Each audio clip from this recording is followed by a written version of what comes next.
జగన్ గారి ప్రభుత్వ పరిపాలన విధానం ఈ 4.5 సంవత్సరాలు ఏ విధంగా ఉందంటారు?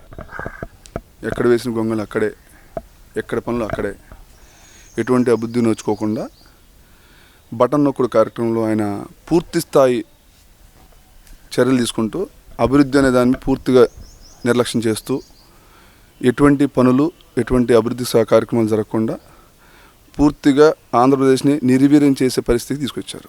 ఇప్పుడున్న పరిస్థితి గత ముఖ్యమంత్రుల కంటే జగన్మోహన్ రెడ్డి నేనే బాగా అభివృద్ధి చేశాను రాష్ట్రాన్ని, ఇంతవరకు ఎవరి వల్ల కాలేదు అంటున్నాడు జగన్మోహన్ రెడ్డి గారి వ్యాఖ్యలు ఎంతవరకు నిజం ఉంది? భూమి పుట్టినప్పుడు కానించి రాజకీయాలు ఉన్నాయి. 1953 కానించి మనకి రాజ్యాంగ వ్యవస్థ వచ్చింది. అప్పటి నుంచి ప్రభుత్వాలు వస్తున్నాయి పోతున్నాయి. ఏమీ జరగలేదు, నేనే చేశాను అంటానికి ఈ 4.5 సంవత్సరాల్లోనే ఈయన మొత్తం ఈ ఆంధ్రప్రదేశ్ మొత్తాన్ని ఆయన బంగారం ప్లేట్లో పెట్టాడా?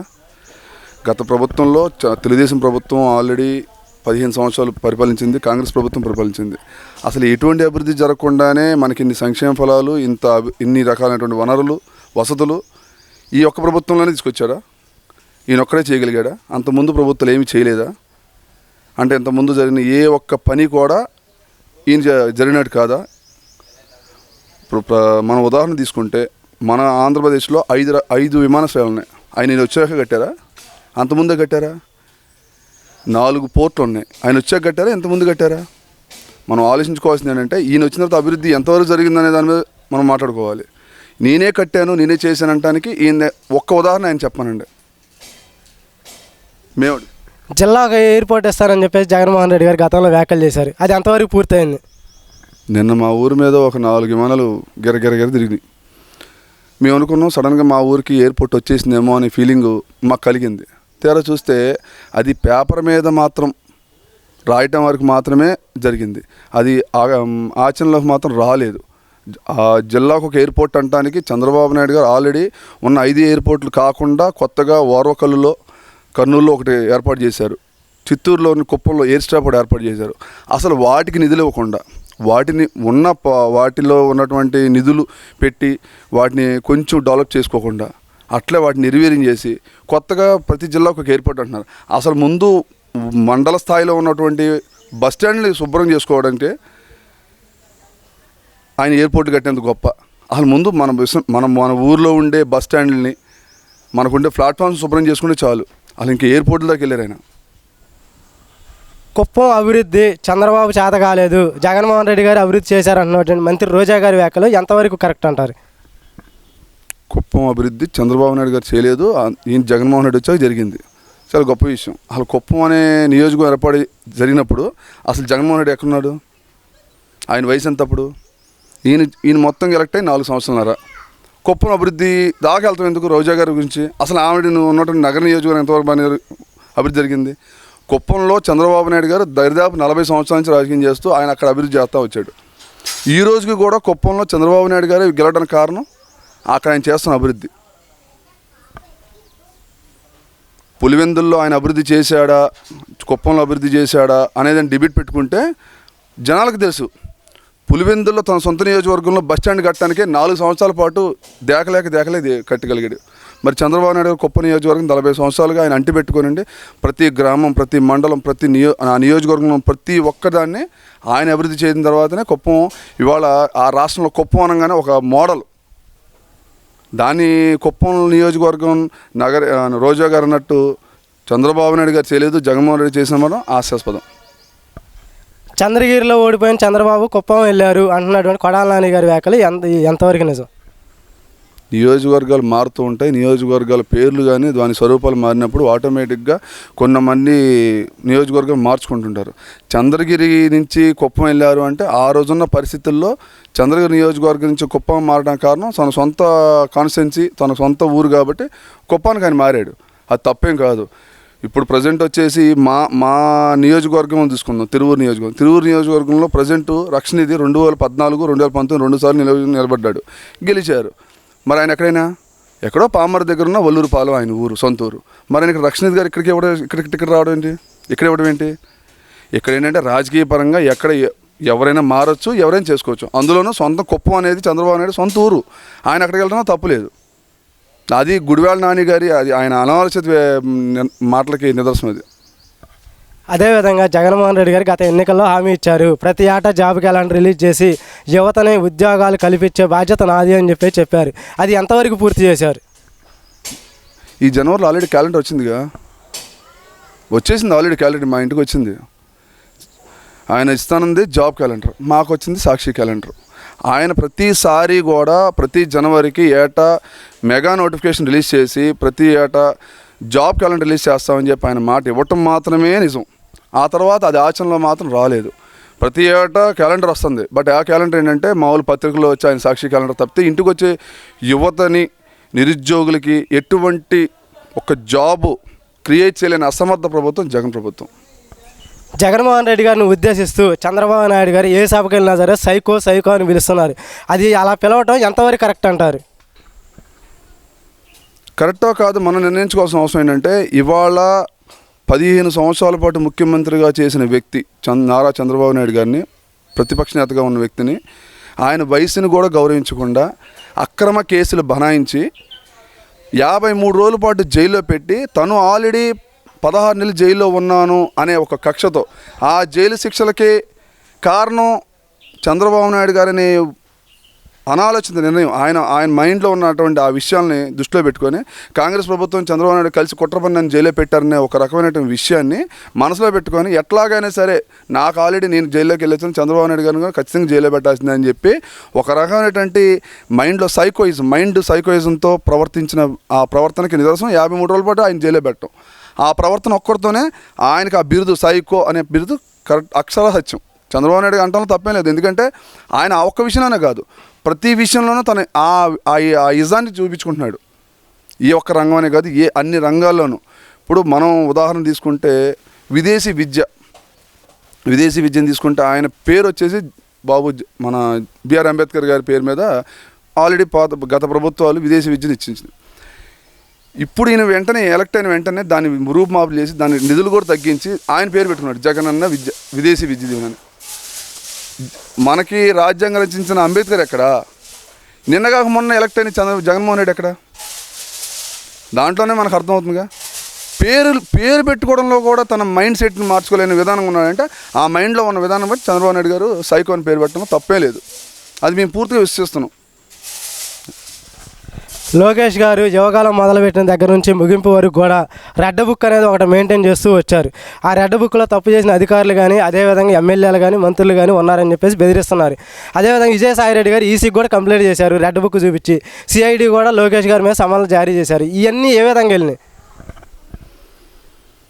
ప్రస్తుతం అధికారుల్లో ఒక రకమైనటువంటి అభద్రతా భావం వచ్చింది. ప్రభుత్వం మారితే మా పరిస్థితి ఏంటి? మేము ఇంత కొమ్ము కాసాం ఇప్పుడున్న జగన్మోహన్ ప్రభుత్వానికి. మనం ఆయన చెప్పింది తానా అంటే తందా అన్నట్టు ఆయన చెప్పిన ప్రతి పనికి మనం ప్రతిపక్ష నేతలను వేధించే విధంగా అన్ని రకాల నిర్ణయాలు తీసుకున్నాం. ఆ నిర్ణయాలలో రేపొద్దున నిజంగానే ప్రభుత్వం మారి చంద్రబాబు మరీ ముఖ్యమంత్రి అవ్వాల్సి వస్తే మా పరిస్థితి ఏంటనే భయం కొంతమంది అధికారులు ఉంది. కానీ కొంతమంది అధికారులు అటువంటి భయం లేదు. ఏంటంటే జగన్మోహన్ రెడ్డి మా దేవుడు అనే విధంగా వాళ్ళ ప్రవర్తన ఎక్కువైపోయి తెలిసిన కాడికి తెలియని కాడికి చంద్రబాబు నాయుడు గారి మీద అవినీతి నిరూపించాలి, లోకేష్ గారి మీద అవినీతి నిరూపించాలి, తెలుగుదేశం ప్రభుత్వ కార్యకర్తలని వాళ్ళ నాయకులు మొత్తాన్ని భయభ్రాంతులకు గురి చేయాలని విధంగా వాళ్ళు అక్రమ కేసులకు కావాల్సిన విధంగా మెటీరియల్ మొత్తాన్ని జగన్మోహన్ రెడ్డికి అందిస్తున్నారు. ఆ అందించే అధికారుల లిస్టు మాత్రం లోకేష్ బాబు దగ్గర ఉంది. కారణం ఏంటంటే ఇప్పుడు ఈ ప్రభుత్వంలో ఈ రకంగా చేసిన వాళ్ళు రేపొద్దున ఖచ్చితంగా వ్యతిరేకించడానికి గ్యారెంటీ లేదు. అందుకని ఆ అధికారుల మీద ఖచ్చితంగా చర్యలు తీసుకోవడం కోసం లోకేష్ బాబు గారు రెడ్ బుక్ అనేది ఒకటి ప్రిపేర్ చేసుకున్నారు. వేధించిన ప్రతిగా అధికారులు ప్రతి ఒక్కరికి కూడా ఖచ్చితమైనటువంటి గుణపాఠం తెలియజేయాలి, అది శాఖాపరమైన గుణపాఠం తెలియజేయడం కోసం ఆయన ప్రిపేర్ చేసుకున్నాడు.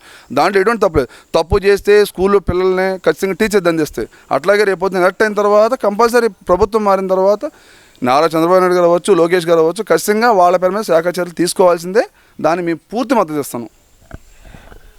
జగన్మోహన్ రెడ్డి గారు అధికారంలోకి వచ్చిన తర్వాత ఏ విధంగా అయితే పగ తీర్చుకుంటున్నారో రేపొద్దున చంద్రబాబు గారి అధికారంలోకి వచ్చిన తర్వాత కూడా లోకేష్ గారు కూడా అదే విధంగా పగ తీర్చుకోవాలని చూస్తున్నారంటారు, అంతేనండి? ఆ విషయంలో మాత్రం మేము అస్సలు ఏకీభవించాం. ఎందుకంటే చంద్రబాబు నాయుడు గారు అటువంటి విధానాలను ప్రోత్సహించే వ్యక్తి కాదు. ఆయనంతా soft and calm going personality. Lokesh garu కూడా అదే. కాకపోతే లోకేష్ గారు యువకులు కాబట్టి కొంత దుందుడుకు స్వభావం అనేది ఉంటుంది. కానీ ఇక్కడ ఏమవుతుందంటే మీరు ఒక లైన్ మిస్ అవుతున్నారు. అధికారులు అత్యుత్సాహం ప్రదర్శించిన వ్యక్తులకు మాత్రమే అది అంటే వాళ్ళ మీద శాఖాపరమైన చర్యలు తీసుకుంటారు తప్పితే మిగతా విషయాలను వాళ్ళని ఇబ్బంది పెట్టాలని కానీ ఉండదు. చంద్రబాబు నాయుడు గారు ఇప్పుడు కూడా నిన్న కూడా గుడివాడ సభలో ఒకటి చెప్పారు, మేము ఒకళ్ళ జోలికి వెళ్ళము, ఒకళ్ళని ఇబ్బంది పెట్టే కాదు. మొత్తం కామ్ గోయింగ్గా వెళ్ళే పార్టీ తెలుగుదేశం పార్టీ. అందులో చంద్రబాబు నాయుడు గారు డిసిప్లిన్ వ్యక్తి. మేము కూడా కార్యకర్తలుగా తెలుగుదేశం పార్టీ తరఫున డిసిప్లిన్డ్గానే వెళ్తాము. అలా అని చెప్పేసి హింసలో క్రూరత్వం ప్రదర్శించడం, కొట్టడం, ఇలా వేధించడం, అధికారులను ఇబ్బంది పెట్టడం అనేది మా ప్రభుత్వం ఎప్పుడూ జరగదు, ఇకపై జరగదు. మేము దాన్ని సమర్థించాం. మీరు అనే వ్యాఖ్యల్ని మేము ఖండిస్తున్నాం. 2024 చంద్రబాబు నాయుడు గారే ఆంధ్రప్రదేశ్ ముఖ్యమంత్రిగా ఎందుకు కావాలనుకుంటున్నారు? యువతకి ఉద్యోగాలు రావాలన్నా, ఆంధ్రప్రదేశ్ స్థితిగతులు బాగుపడాలన్నా, మనం భారతదేశం ప్రపంచ పటంలో ఖచ్చితంగా మనకంటూ ఉన్నటువంటి గొప్ప విధానాలని మళ్ళీ తెలియజేయాలన్నా చంద్రబాబు నాయుడు గారు రావాలి. ప్రతి ఇంటికి ఒక జాబ్, ప్రతి కుటుంబం ఆర్థికపరమైనటువంటి పురోభివృద్ధి సాధించాలన్నా, ప్రతి వ్యక్తి స్వేచ్ఛగా బతకాలన్నా కంపల్సరీ చంద్రబాబు నాయుడు గారు రావాలి. జనసేన పవన్ కళ్యాణ్ గారు చంద్రబాబు నాయుడు కలిసి సుస్థిరమైన ప్రభుత్వం ఏర్పాటు చేయాలి. ఆ ప్రభుత్వంలోనే ప్రజలందరూ సుఖశాంతులతో బతకాలని మేము కోరుకుంటున్నాం. ఇప్పుడున్న పరిస్థితుల్లో ఎవరో కూడా ధైర్యంగా గుండె మీద చేసుకుని హ్యాపీ నిద్రపోయే పరిస్థితి లేదు. ఆస్తులకు రక్షణ లేదు, ప్రాణాలకు రక్షణ లేదు, మన ఆర్థిక వనరుల రక్షణ లేదు. మీరు చూస్తే ఇవాళ మన చుట్టూ ఉన్నటువంటి ఆ వనరులు మొత్తాన్ని దోపిడీకి గురవుతున్నాయి. ఇసుక కానించి, మట్టి కానించి, మందు కానించి, మనకు ఉన్నటువంటి సహజ వాయు నిక్షేపాలు, గ్యాస్ కానీ, మనకు మొన్న రీసెంట్ క్రూడ్ ఆయిల్ పడింది, అది కానీ, మన పోర్ట్లు కానీ, ఏ రంగం తీసుకున్నా సరే అన్నీ దోపిడీకి గురవుతున్నాయి. అవి మనకు చెందట్లేదు, ఓన్లీ వాళ్ళ జేబులో మాత్రమే వెళ్తున్నాయి. సో అవన్నీ కూడా మళ్ళీ క్రమబద్ధీకరించుకొని మళ్ళీ పూర్తి స్థాయిలో ప్రభుత్వ ఖజానా చేరాలన్నా, ఆ క్రమబద్ధీకరించిన డబ్బులు మళ్ళీ మనందరికీ సంక్షేమ రూపంలో మనకు చేరాలన్నా సరే దానికి జాగ్రత్తగా యూటిలైజ్ చేసుకుంటూ మనకు అందించగల వ్యక్తి చంద్రబాబు నాయుడు గారు అండ్ పవన్ కళ్యాణ్ గారు. వాళ్ళిద్దరూ తప్పితే మళ్ళీ జగన్మోహన్ రెడ్డి రావాల్సి వస్తే మాత్రానికి మన ఆస్తులకు కూడా రక్షణ ఉండదు. ఇప్పుడు కొత్తగా తెచ్చిన చట్టం చూస్తే రిజిస్ట్రేషన్ చట్టంలో మనం ఏదైనా ఒక ఇల్లు రిజిస్ట్రేషన్ చేసుకుంటే ఆ రిజిస్ట్రేషన్ పేపర్ గవర్నమెంట్ దగ్గర కాపీ ఉంటుందంట, మన దగ్గర ఓన్లీ జిరాక్స్ కాపీ మాత్రం ఇస్తారంట.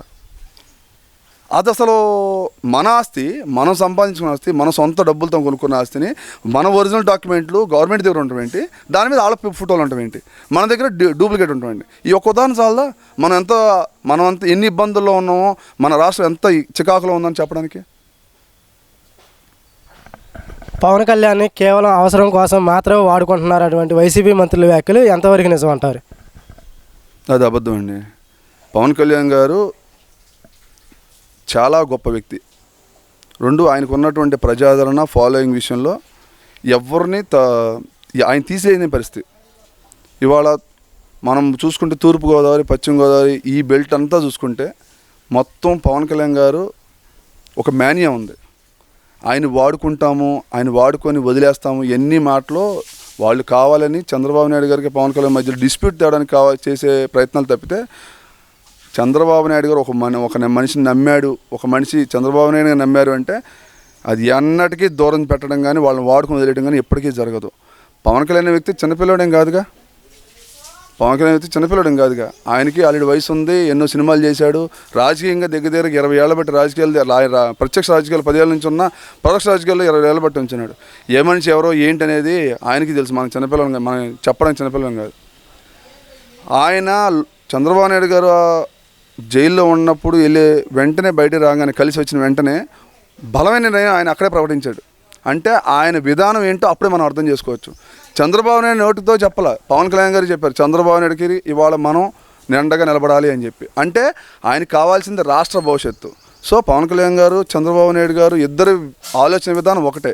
కాబట్టి చంద్రబాబు నాయుడు గారు, పవన్ కళ్యాణ్ గారు ఇద్దరు కలిసి ఉమ్మడిగా వెళ్తున్నారు.